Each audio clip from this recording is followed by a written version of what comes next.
So you want to build a hardwood countertop, but it seems a little bit intimidating. You're right, there's a lot of places that can go wrong, but if you watch this video, you have a solid shot at getting it right. Okay, the first place you're going to screw up is material selection. You got to use one of the kitchen woods, cherry, walnut, or in this case, hard maple. You don't want to use a red oak. A red oak has these pores and everything in it, and all that food and water will get in there over time and make it mold. You really don't want that. So what we're going to do is we're going to go over here to the hard maple section, and we're going to look for the thickest 4/4 boards we have, which leads to the second way that people screw this up. If you need a 1-inch piece at the end, you don't necessarily need to buy a 6/4 board. You can buy a fat 4/4 rough cut board and mill it down. Just be real careful, go real slow. Now these are 4/4 boards. Sometimes people mistakenly call them inch thick boards, but they're 4/4, which means they're about 1 1/8 at sometimes, and they're meant to be milled down to 3/4 of an inch. So if you're good and you take your time and you get a good straight board with no bow and very little cup, you can actually get that 1 inch out of a 4/4 board and save yourself a bunch of money. We're inside of the board now. The first thing we're going to do is we're going to draw up what we got. 37 by 18 by 1 inch. We're going to try to make it out of 3 pieces. There's a specific reason why that I'll get to later. So right now we're going to cut our boards to about 38 inches. That leaves us a 1/2 inch of play on each side. Now whenever you're doing your final sizing, you'll like having this extra 1/2 inch on each side. So this is what we're going to do. We're going to try to go 38 by 19 for our glue piece, and then we're going to cut it down to size when it's done. Okay, we got over here at the chop saw. We got it's like a 7-inch wide hard maple board. We're going to cut it to 38 inches twice.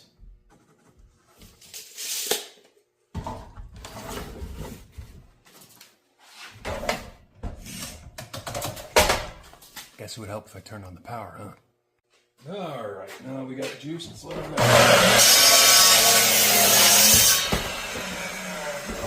You really don't need to get out your tape measure and measure twice. Just lay the piece on top, take a measure, and after scoring up the ends, boom, there you are.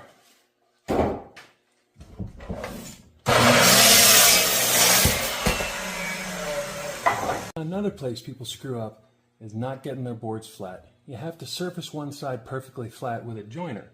You can't just run it through a planer. Unless you really get lucky, that board's just not going to be square.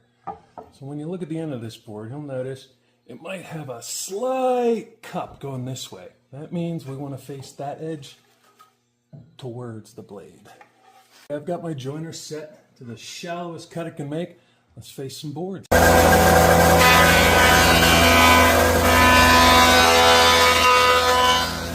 Now off that first pass, we got pretty lucky. This is a great board, but you'll notice these light spots is where it cut. So we're going to need to flip the board around and pass it through again the other direction. This keeps the board straight. Why it works like that, nobody knows. Alrighty, now that we got this sucker surface, we still have some thickness left to play with. We want about 1 inch. Right now, you can see that we are just over it. We're probably about, a fat 1/16 over it.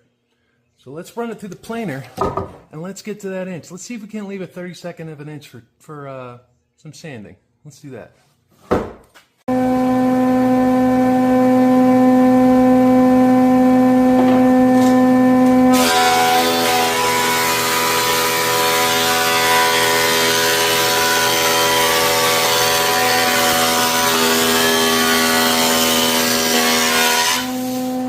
Alrighty, since we got our thickness, now we need to put a straight edge on this side and then cut the width. Set your depth on the joiner a little bit deeper this time for each pass, but we're just doing the same thing like we did with the facing until we get a straight edge.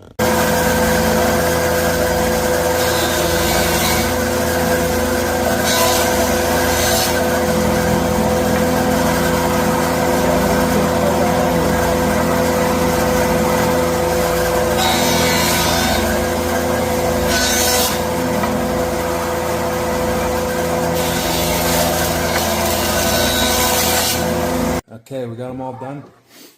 You can see that edge is nice and straight all the way down. 3-side square. All we got to do now is rip them on the table saw. We want 3 6-inch wide pieces, but if we need any room to work with, we're out of space. So what we're going to do is we're going to cut 2 at 6, and we're going to cut a third one at 6.5. That gives us a 1/4 of an inch on each side to play with. We got our width set. Now all we gotta do is set the blade height here. Okay, double check everything again. We wanna make sure that the measurement is the same here as it is here, so it doesn't pinch the board and we don't get any push.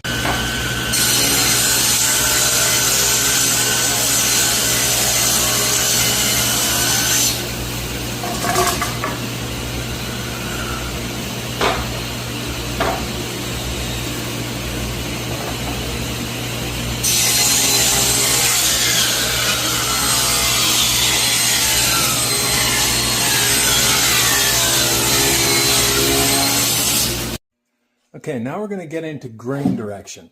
In order to keep it flat, you have to pay attention to the end grain. There's 3 ways to cut a board: rift, flat, and quarter sawn. These are flat sawn boards, which means the grain goes like this, or like this. Now to keep it flat, you don't want all of the grains to be facing in the same direction. You want to alternate them. Let me show you. This is a great example of this. You see how the rings go like a smiley face? They go up. Okay, that's not good. We want at least one alternation. So now, see how we have one that goes like a smiley face and the one that goes like a frowny face? That's how you're going to get the flattest piece when you're gluing with these dimensions.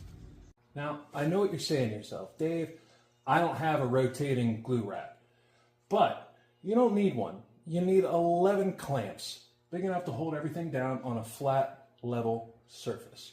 When you have everything lined up, draw an X so you can line it back up to the same spot. Then just put a nice big thick bead of glue right there. All the way down. And it's trying to get grubby. Take a good old-fashioned finger. You could use a brush, you could use a piece of scrap, but me, this is the way I like to do it. And what we're going for here is total coverage. If you spill a little bit over the side and it's dripping, that's okay. You'd rather have too much glue than not enough. So now we get those sides. We'll get this side.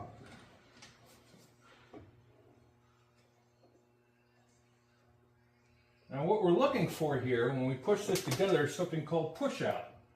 Push out is nothing but the glue pushing out of the joint, the extra glue. That tells us that you have a complete joint all the way through and total coverage with the glue. Line your X's back up and then start clamping, baby.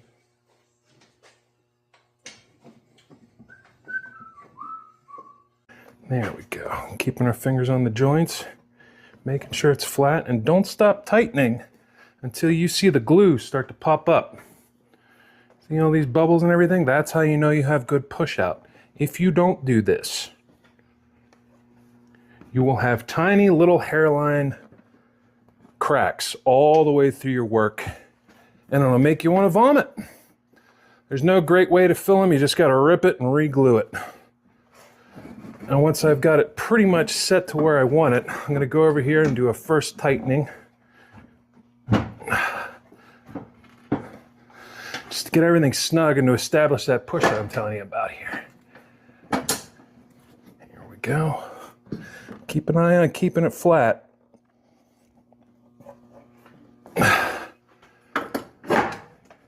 Paying attention to how flat you get it here saves a lot of work. A lot of work. Okay, let's just get this sucker tightened up, huh? What do you say? All right. Okay, so I've got a little bit of a raised spot here. Just bang it flat. Bang it as flat as you can before you do your final tighten. Beautiful. Okay. This guy over here is a little bit high, so we loosen that up. bang it flat.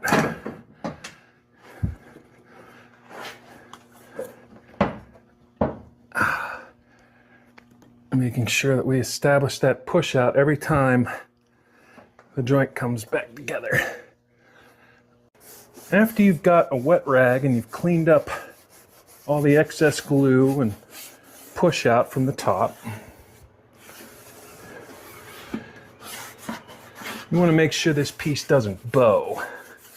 So what you're going to do is you're going to find some scraps that you have around the shop, and you're going to put a straight edge on them. I'm just using these maple guys right here.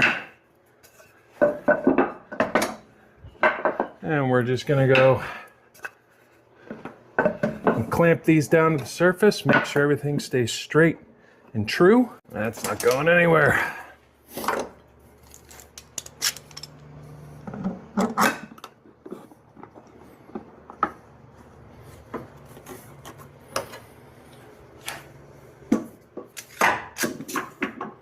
Again, this is going to help fight the bow.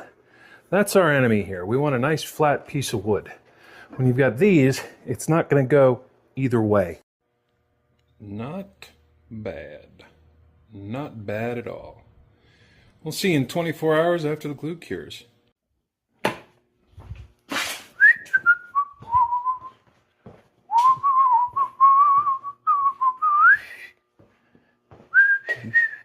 Okay. All the glue's cured up. It's nice and dry. I'm going to take these clamps off and we're going to sand it. Now a lot of people say, Dave, why haven't you used sacrificial blocks on each side? You remember how we added that extra 1/4 of an inch to each side of the board? We're going to chop off anything that might have gotten damaged on the outside. Just a nice little way to make things simple. Alrighty. We've got this nice and glued up. Ooh, that's the sound you want. What you're gonna do is, you're gonna start to finish it. This is the push out on the bottom of the piece. We're gonna scrape those off and we're gonna start sanding. The reason you wanna get all this excess glue off is if you're passing it through a planer after it's been glued, the glue's harder than the lumber and it'll actually wreck your blades. So if you try to sand it off, it'll gunk up your paper. Really the best thing to do here is just take a chisel, straight edge, or a scraper, anything that won't damage the wood, and just carefully get in there and nip off all these little pieces.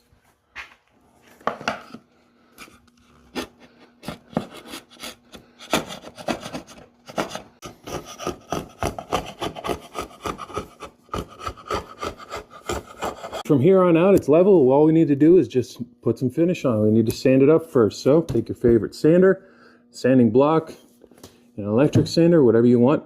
Start at 80 grit, go to 120, 150, 220, then go up to 300 and above if you want to drive yourself nuts, that's okay. Or you can pass it through your tabletop sander.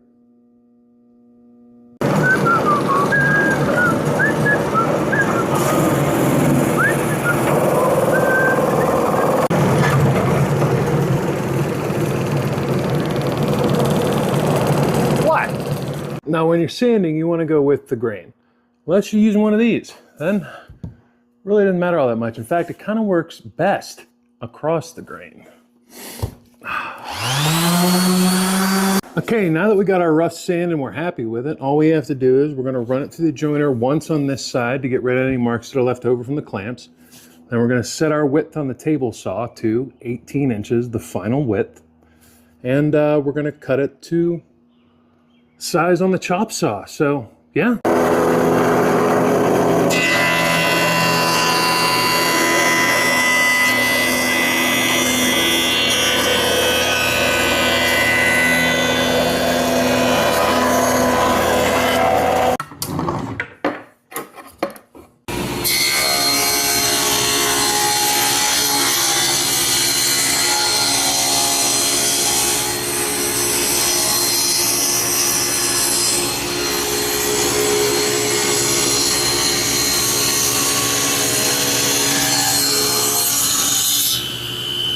A lot of you aren't going to have a saw that's big enough to cut this in one shot all the way across. Maybe a radial arm saw, but they're kind of dangerous. So if you have something that looks like this, then I'll get you there. Let me show you how to do it. We're gonna cut halfway, and we're gonna flip it over, cut the rest of the way.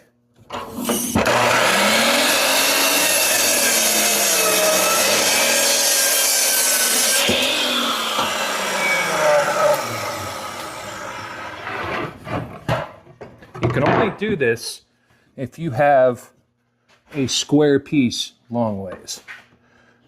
If you don't, your angles won't match up and it'll look like a triangle at the end of it.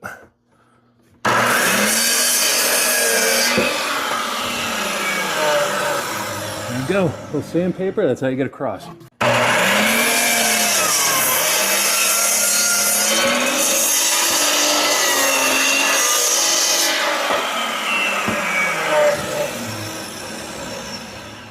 Sometimes if you're working with this hard stuff, your blade can burn when you make that cut. That's all right, just nap it with some sandpaper. Okay guys, it's all sanded and all ready to go. It's time for the flop test. Let's see what I mean. Oof, one solid thud. That means it's nice and level. Well, I've told you everything I know about how to make one of these. So go do it. Oh yeah, don't forget to like, follow, and subscribe and all that stuff so I can keep making these videos. Bye.